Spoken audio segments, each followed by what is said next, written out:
Bismillahirrahmanirrahim. Assalamu alaikum and welcome to Newsroom. I'm your host Umar Khalid. But today is the 18th of December 2024 and these are the stories that we will be highlighting during the course of the show. We'll begin, ladies and gentlemen, with the whole aspect of terrorism in Pakistan. We've been highlighting it since the 10th anniversary of the APS tragedy that struck Pakistan on the 16th of December 2014.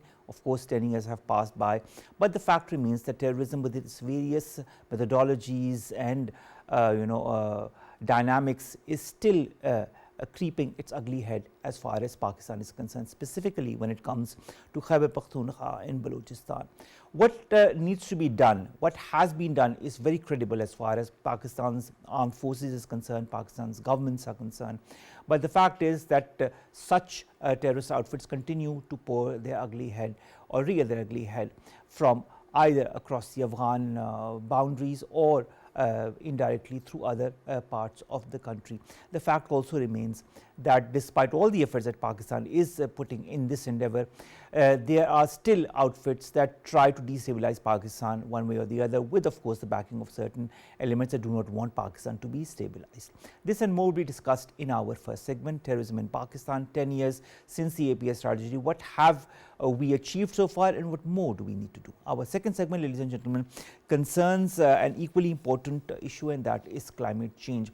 Climate change, climate finance, many of those things are interrelated. COP29 has had some successes, but a lot of question marks also emanate as far as the climate financing is concerned. Senator Shahid Rahman did deliver a stark critique of the outcomes of COP29, urging Pakistan as well as other countries to rethink their approach to global climate action. Speaking of climate action, overconsumption and unsustainable farming are fueling overlapping crises in nature as well as in the climate. Crucial ecosystems such as coral reefs are at imminent risk of complete destruction. This has been detailed in a landmark UN report that was unearthed yesterday.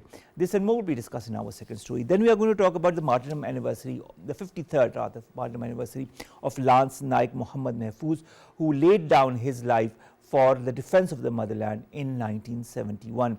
The different of course, the tributes have come from different quarters, whether it be from the armed forces, whether it be from our Prime Minister and other important luminaries. Finally, we are going to talk about thousands of mysterious drones that were seen in the US space, and it had gained a lot of not only momentum but curiosity from the US public as to what their origin was. Now, many of these sightings that have gripped the US appear to be of commercial, hobby or law enforcement drones as well as aircrafts or stars. This has been confirmed by US officials yesterday as well.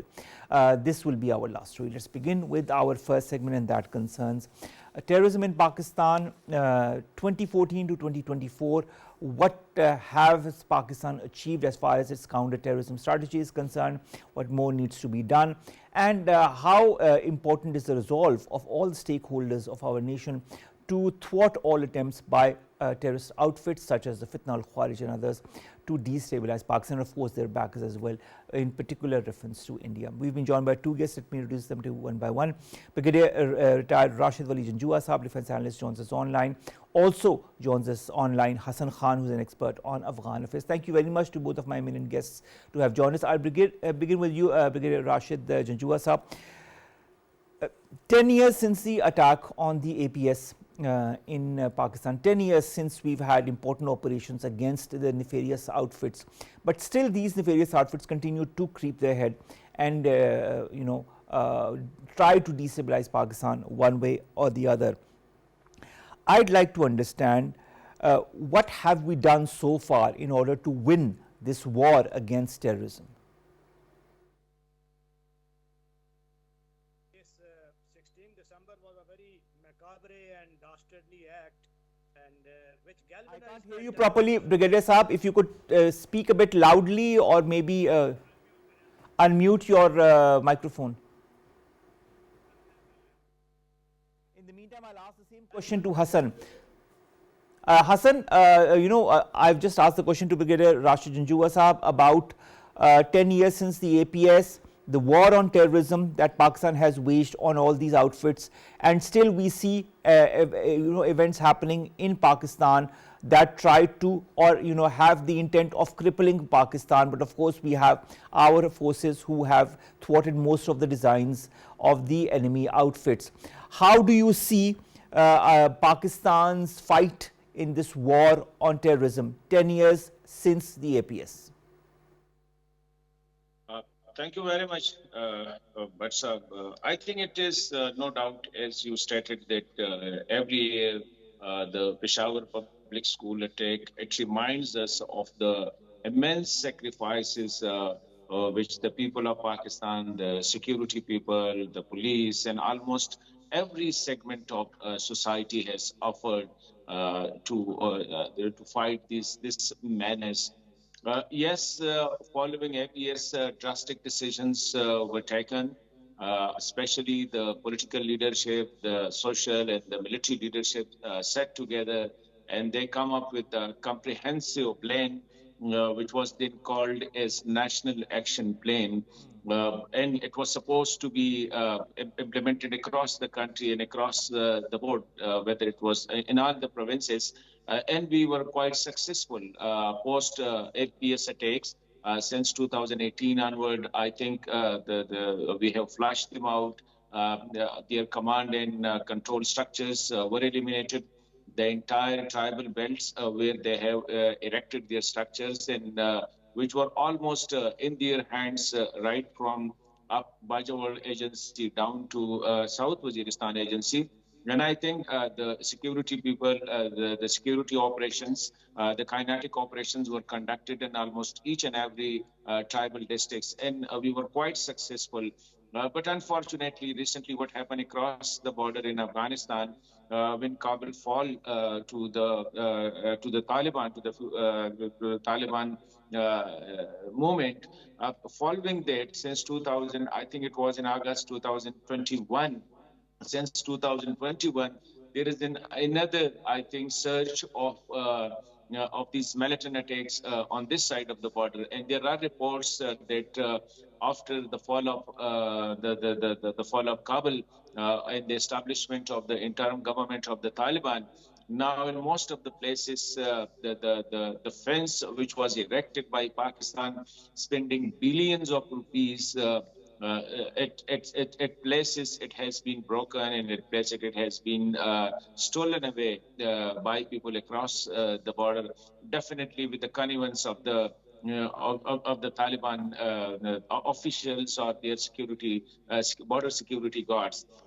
At the moment, it's quite unfortunate. At the moment, now, if you look at the graph of the terrorist attack happening, particularly in Khyber Pakhtunkhwa, now we are touching again the 2015 or the 2014, when terrorists were almost daily conducting one or two.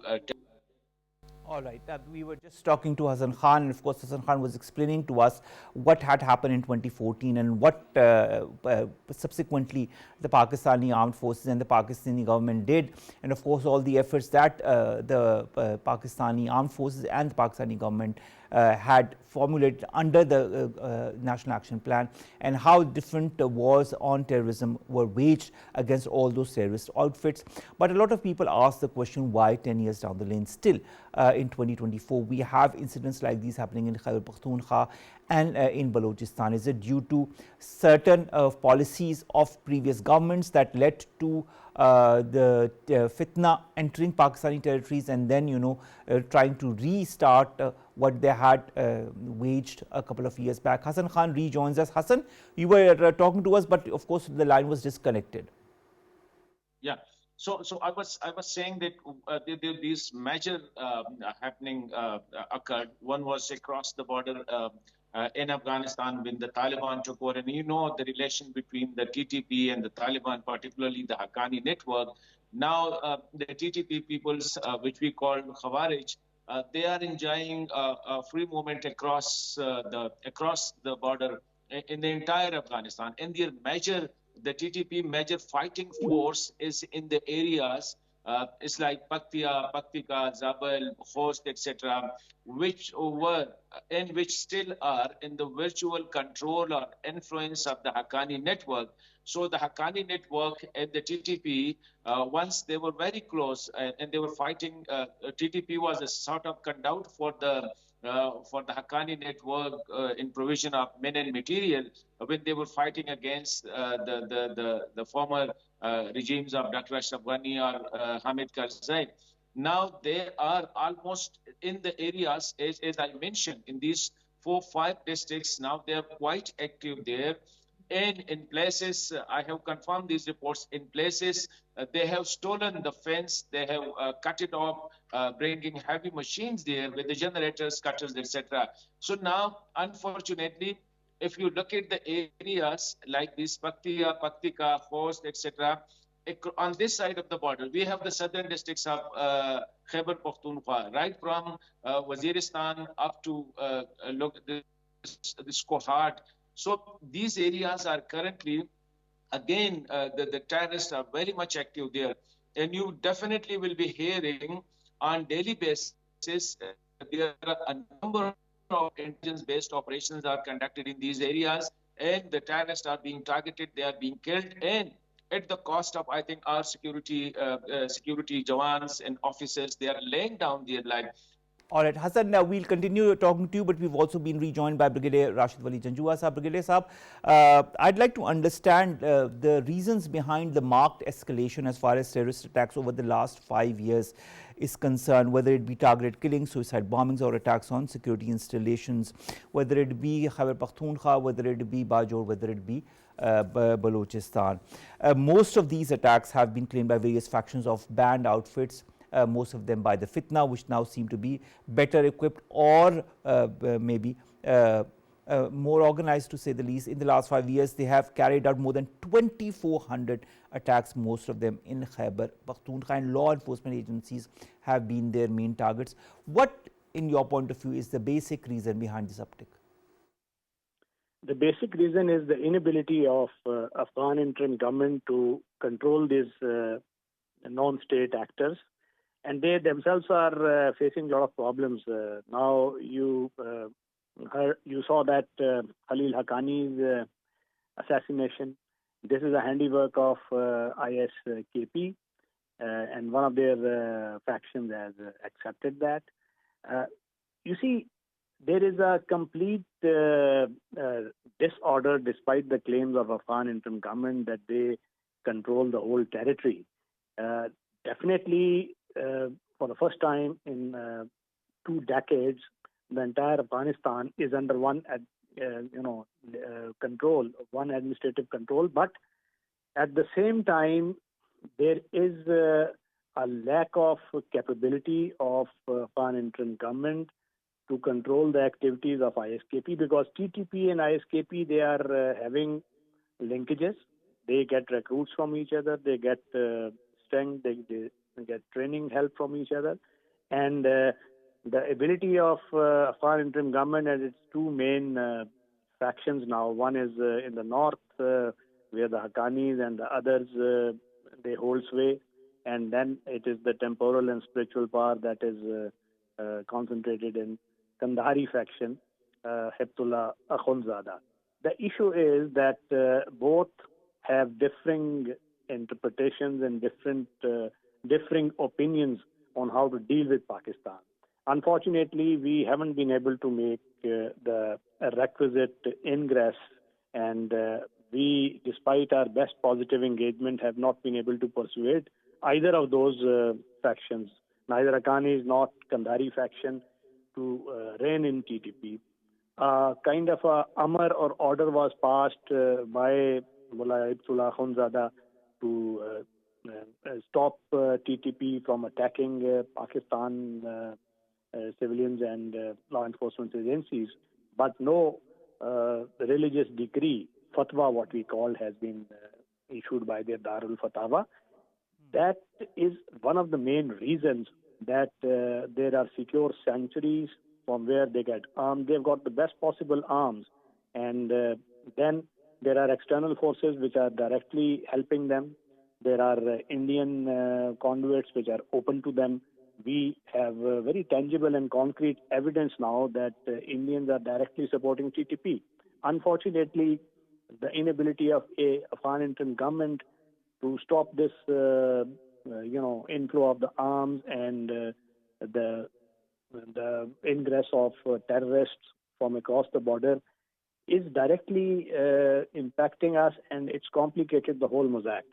Internally, we are doing our best. In the last 10 days, over 50 hardcore terrorists, those have been eliminated. And this is not a small feat. The counter-terrorism apparatus of the state is doing its best. Our boys are laying down their lives.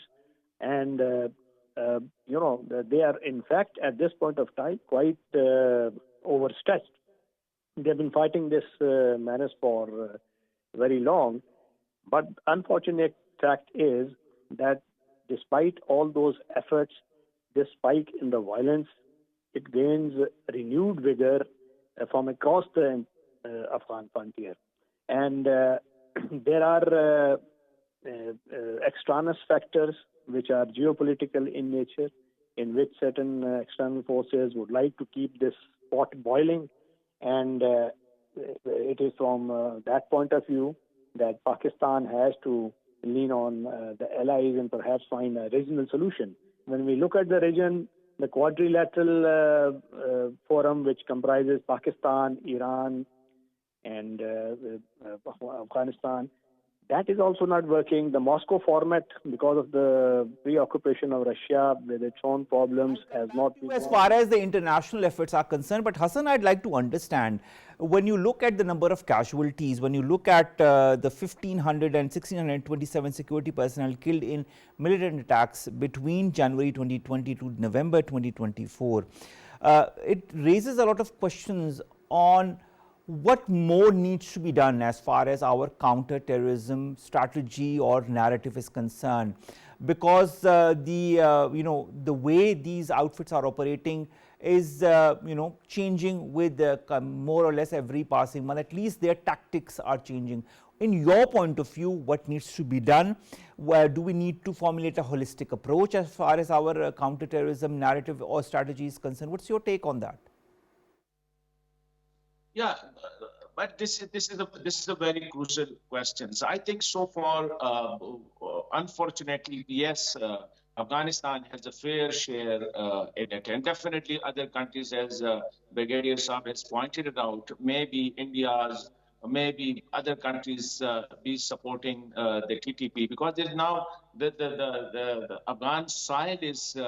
I think there are various terrorist syndicates operating from the Afghan side, and the measure is the TTP, and our major concern is the TTP.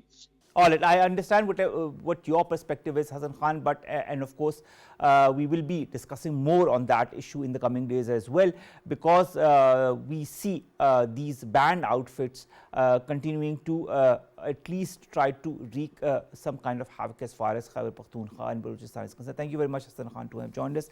Let's come to you, Brigadier Rashid Wali Janjua Saab. Where you were talking about the international role in all of this. You talked about the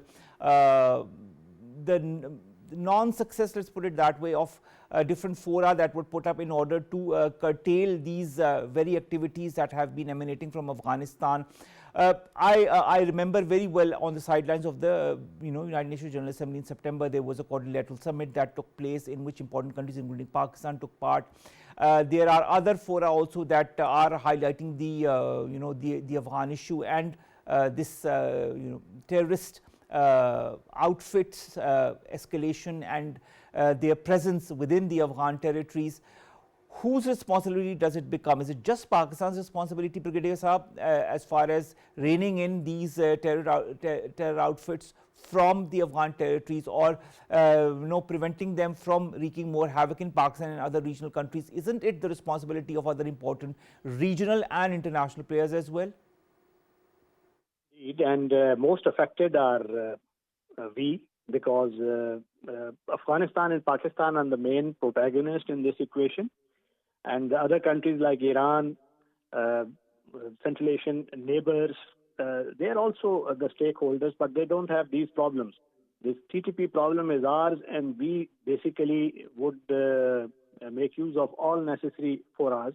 We have a trilateral forum, we have a quadrilateral forum, we have a Moscow forum, we have a Doha forum. There are forums galore, but the issue is that unless the Afghan interim government is serious and we don't negotiate with them and we don't impress upon them, the positive engagement that we did not bear fruit. And now I think there's a need to, do some kind of formal and informal both interactions. Unless we negotiate, we sit down and talk and impress upon them the need of running in the TTP, this conduit like a Persian wheel will not stop, and we keep getting the ready supply of the recruits because they are not short of arms. India is arming them to the teeth. And secondly, we need to, further reinforce our counter-terrorism apparatus at the national level. NECTA you mentioned, but NECTA is just a policy-making body. And in all fairness, they have done their job. They formed several policies, national internal security policy, national counter-extremism policy, guidelines 2018, national action plan. But look, how many points out of those action plan have been actually implemented? This is the state of, counter-violent extremism efforts, because these are all things that are interlinked. We have not modified our criminal justice system adequately so that the conviction rate of the terrorists get increases. It demoralizes the law enforcement agencies once the convicts are let free and they are not, terrorists are not convicted. I understand, Brigadier Rashid Wali Janjua Sahab, I understand the different facets of our counterterrorism narrative and strategy as well, and what more needs to be done in that context as well. It is very important and pertinent these days of such terrorist activities that maybe revisiting of important elements are maybe important or pertinent, and maybe that way we could move forward and thwart these elements once and for all. And of course, we can move in different directions on different levels in order to end this and nip this in the bud. Thank you very much, Brigadier Rashid Wali Janjua, Sub Defense Analyst, to have joined us. Let's come to our second story, and that concerns climate change, whether it be overconsumption and unsustainable farming that are fueling overlapping crises in nature and the climate, whether it be COP29 and the different questions that emanate as far as climate financing is concerned. The issue remains of instability as far as the effects of climate change within the world is concerned. And the fact is, many important countries look towards forums such as COP29 and others for the necessary implementation, but they have so far not found the needful. We've been joined by two important guests. Let me introduce them to one by one. In the studios, we've been joined by Dr. Shahid Zia. He's the CEO of RBDC Pakistan. Thank you very much, Dr. Saab, to have joined us. Online, we've been joined by Dr. Khurram Tariq. He's the Chairman of Sustainability Council. Thank you very much, Dr. Saab, to have joined us as well. I'll begin with you, Dr. Shahid Zia. Dr. Shahid Zia, let's begin with this report that the UN has taken out as far as the overconsumption and unsustainable farming is concerned. That the report says fuels overlapping crises in nature and the climate, puts crucial ecosystems such as the coral reefs at imminent risk of destruction, and lays bare the complex interplay between nature loss, global warming, threats to water, food and health, and the role of humans in driving these crises. So many years since the world has gotten together in different fora. COP29, it's the 29th edition of the COP that happened this year. Still, we have not been able to grapple the situation and find solutions and implement solutions that could be long term. Why is that? I think if we look at the agricultural development and the sustainability and unsustainable farming debate started early 80s, and it took us almost 50 years to acknowledge it, and still many countries are still struggling to adopt it. So on the other hand, at the global level, it also is they are coming on the track, but still it is not too late, but it is late for them to come to the agenda on climate change for actual implementation and addressing the issues that we have already started suffering, that we used to say in 80s and 90s it's gonna happen like this. It is happening now as we It's speak. happening now. So, in agriculture, particularly in the developing countries, it requires a lot of investment to adapt it to the new situation and to contribute in the mitigation. In Pakistan, luckily we are in a position not only to adapt, but also contribute in the mitigation. Let me give examples of our farming. Our livestock farming, the open grazing, stall fed, is much behind the industrial livestock farming in the Europe and in the West in terms of creating pollution through methane gas and other pollutions from the livestock farming. On agriculture, on crops, our farming systems are contributing in the climate in the emissions, but our emissions are much lower than the industrial agriculture that West is following.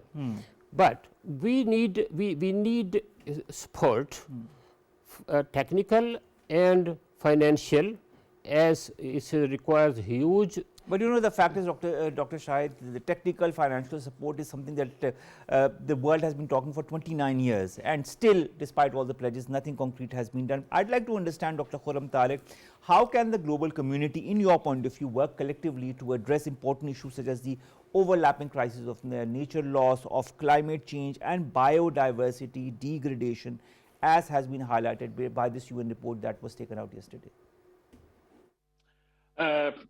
Thank you very much for taking me on board. I think the first thing is the understanding. As Dr. Shahid said, we took 50 years to understand what's the problem. Now, the consumers in the West, they have understood it well. And now there is a backwards pressure on the producers from wherever they are sourcing their goods, like countries like Pakistan, all Asia. So they are, the pressure is, there is a back pressure to produce sustainable goods. Now that's a challenge of today. Agriculture side, I'll make a comment that on one side, we have not been able to get to the yields which organic farming has, which regular farming has.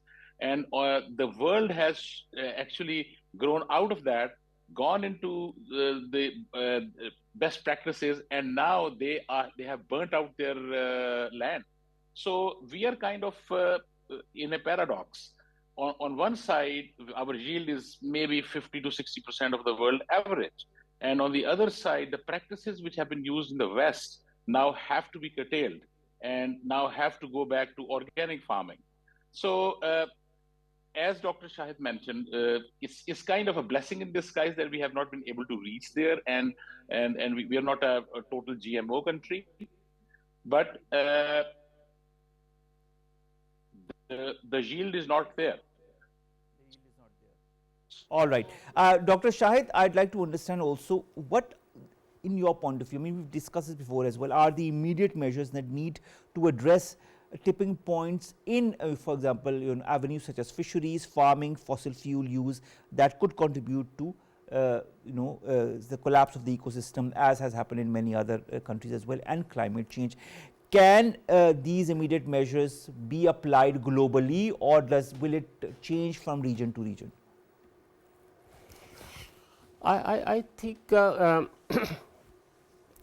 it is not very sort of challenging for Pakistan to move in the right direction quickly, and resulting in the higher yields and lowering the emissions.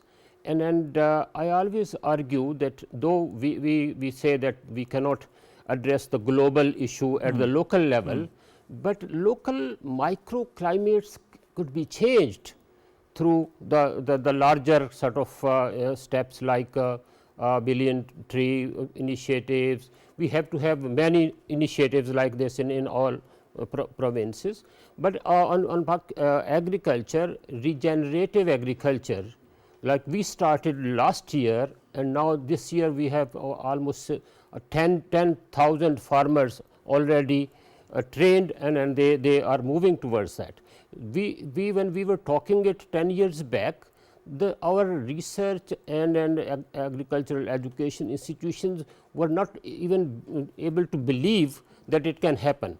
Now, when the demand comes from the West, that they need the sustainably produced cotton, they need sustainably produced rice, the market, when market dictates, the producers will have to follow. And there are some costs and there are some pains, but we feel that if the governments and our research and education institutions really cooperate and adjust their research and development agenda to the new sort of requirements in an agriculture and food and agriculture systems, our farmers will not disappoint you. All right.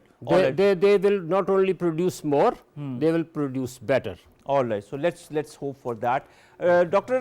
Khurram, I'd also want to ask your point of view as far as the measures that the government and international organizations can take to reduce food waste. This is something that is happening in many countries in the region as well, while addressing at the same time global hunger, which is another issue that grapples many countries, especially in the Middle East right now, and promote sustainable farming practices. What's your point of view as to the measures that need to be taken in that respect? If you see the West, they are trying to take many steps to reduce food wastages. Now there are restaurants. If you leave your food in the plate, you are penalized. So a lot of practices, but I would call them micro impacts.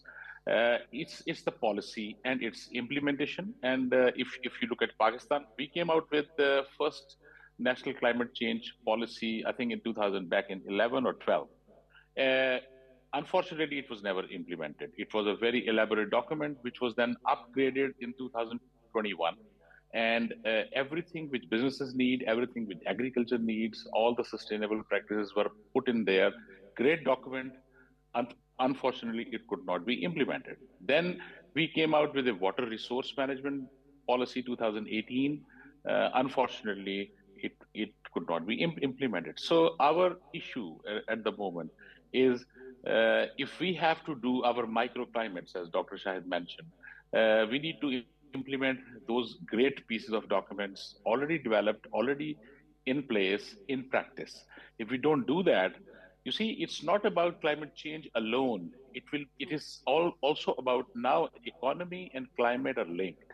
They are asking for ESG framework. So all the companies few years down the line have to follow ESG framework, which is environment, social and governance. And it's essentially sustainability of a business in the larger scope and also the sustainable practices. So unless we go through that, we won't be able to sell.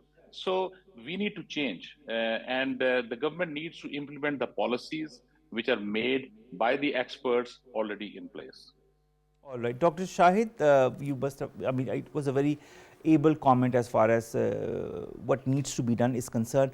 But when it comes to localized action, let's talk a little bit about Pakistan. When it comes to Pakistan and how it has been addressing climate change, what steps could be taken to also empower provincial initiatives? Because there have been many in that respect. How can that occur, and how can different provinces learn from each other's experiences? I think if we look at the Pakistan map, every 100 or 150 or 200 kilometers, our ecologies change. So we have a sort of diversified ecology in Pakistan. That is a kind of an asset that we need to use according to the climate change dictations and see which which ecology can produce what.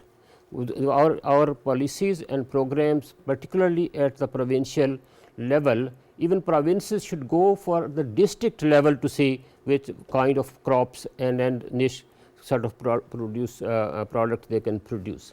What I see is that like in Ministry of Tax, Trade and Commerce have made this sustainability council that Dr. Khurram Tariq is chairing now. Is this the right step at least to see how the industry can also contribute back to the farm level and then see in the whole chain from where we can benefit, from where we can investment and make our systems more sustainable and working for the market. So agriculture in Balochistan would be different than the agriculture in KP or Punjab and Sindh have some similarities.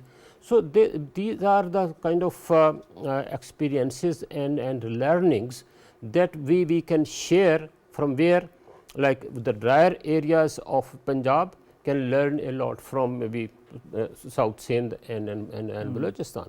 So the Balochistan can also learn in the areas where they have floods and have water irrigation from the irrigation agriculture we have in Sindh and Punjab.